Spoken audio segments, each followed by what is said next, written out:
Halo sobatku, apa kabar? Semoga kalian selalu dilindungi dan dirahmati Allah Subhanahu wa Ta'ala. Assalamualaikum warahmatullahi wabarakatuh. Jumpa lagi bersama kami di channel kesayangan ini.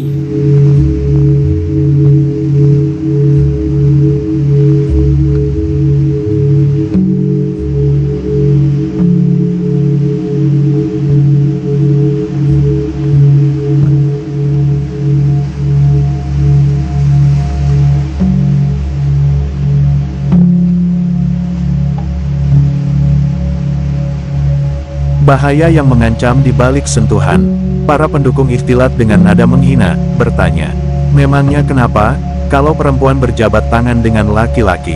Syekh Abdul Majid As-Zindani menjawab, anatomi menunjukkan bahwa, terdapat 5 juta sel dalam tubuh yang menutupi permukaannya. Tiap dari sel ini, membawa sensasi.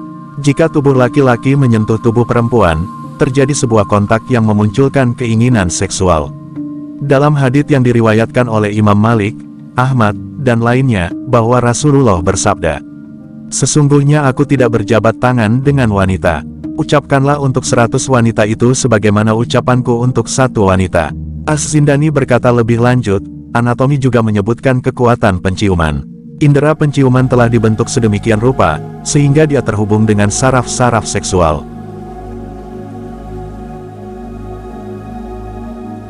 Dalam hadits, Rasulullah bersabda, seorang perempuan yang mengenakan wewangian, lalu melalui sekumpulan laki-laki agar mereka mencium bau harum yang dia pakai, maka perempuan tersebut adalah seorang pezina.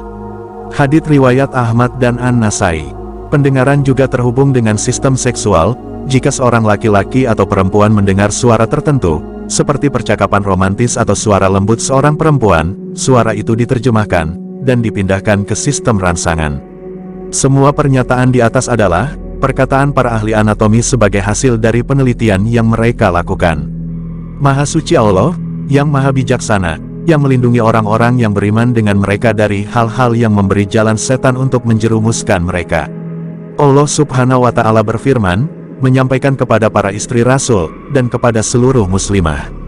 Maka janganlah kamu tunduk dalam berbicara, sehingga berkeinginanlah orang yang ada penyakit dalam hatinya, dan ucapkanlah perkataan yang baik.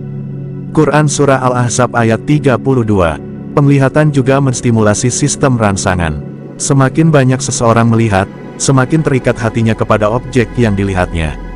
Allah Subhanahu wa Ta'ala berfirman, katakanlah kepada orang laki-laki yang beriman, hendaklah mereka menahan pandangannya, dan memelihara kemaluannya, yang demikian itu adalah lebih suci bagi mereka. Sesungguhnya Allah Maha mengetahui apa yang mereka perbuat. Quran Surah An-Nur ayat 30. Dalam hadits yang diriwayatkan oleh Abu Daud dan At-Tirmidzi, Buraidah meriwayatkan dari ayahnya, bahwa Rasulullah berkata kepada Ali radhiyallahu anhu, wahai Ali, janganlah engkau mengikuti pandangan pertama yang tidak sengaja terhadap perempuan dengan pandangan berikutnya, karena bagi engkau, pandangan yang pertama dan tidak boleh bagimu pandangan yang selanjutnya. Obat untuk orang yang memandang perempuan, dan takut jatuh kepada hawa nafsu adalah, yang telah direkomendasikan oleh Rasulullah. Jabir radhiyallahu anhu meriwayatkan, bahwa Rasulullah melihat seorang perempuan, lalu beliau mendatangi istrinya, Zainab. Saat dia sedang menyamak kulit, kemudian bercampur dengannya. Rasulullah kemudian menyampaikan kepada para sahabat, sesungguhnya, wanita menghadap dalam bentuk setan, dan membelakangi dalam bentuk setan. Hadits riwayat Muslim. Riwayat lain dari Muslim, menjelaskan lebih lanjut, jika engkau melihat seorang wanita, lalu ia memikat hatimu, maka segeralah datangi istrimu. Dengan demikian, ia akan bisa memenuhi kebutuhan nafsunya.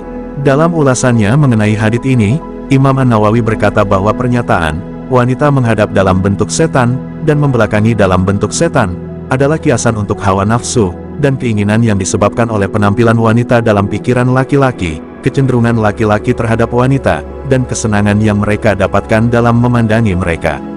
Wanita diibaratkan dengan setan, dalam hal menjerumuskan seseorang kepada kejahatan, dan membuat segala hal yang berdosa tampak menarik. Dari hadits ini, dapat dimengerti bahwa seorang wanita sebaiknya tidak berjalan di antara laki-laki, jika tidak diperlukan. Dan laki-laki pun harus menundukkan pandangan mereka. Para ulama berkata, Rasulullah melakukan hal tersebut untuk menjelaskan kepada umat muslim, apa yang harus mereka lakukan.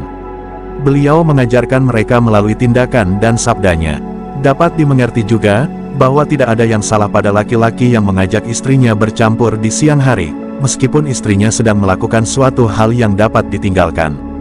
Karena, penundaan dalam memuaskan dorongan seksual laki-laki, dapat membahayakan tubuh, hati, juga matanya.